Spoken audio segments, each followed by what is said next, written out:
I'm a firm believer that culture makes a difference. Did you think it was going to get better? Did you think Enron you just needed to buy time? I admit you're my nightmare that I have when I'm hiring people. You want to hire very aggressive, creative people, right?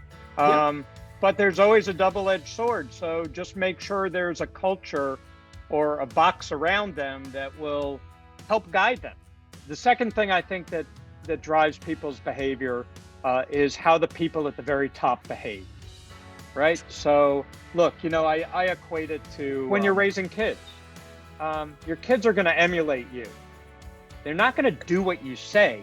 They're going to do what they see, right? So for example, you could tell your kid to put his napkin in his lap 100, 1,000 times. If you're not doing it, it doesn't matter.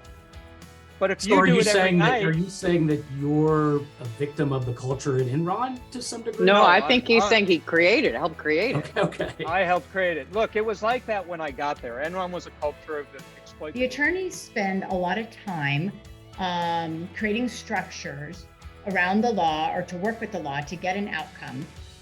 The accountants come along and audit that and say, yes, this complies with the law or the rules.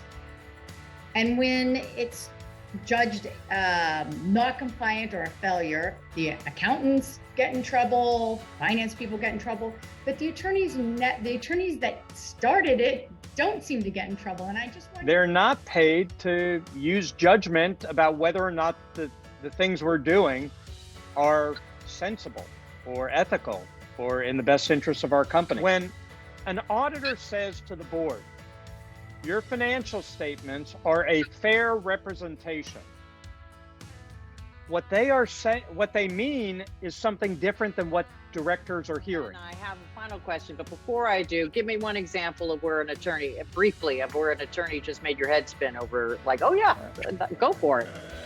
I have trouble with the word briefly, but this was a disaster. So we all got in a room, and when I say all of us, that means the Enron finance people, the Enron accountants, the outside auditors, Enron attorneys, outside attorneys, the bankers, and we're all throwing around ideas. And this is exactly what good attorneys and accountants do. When they said this was a problem, we didn't say ignore the rule or break it. That wasn't our culture. We said find a way around it. We did the first operating lease of an intangible asset. Genius or evil? Or evil genius. Okay, we have to go, but I have one last question for you. Okay. If anybody on this call ends up in federal prison, what is your best advice to getting by in federal prison?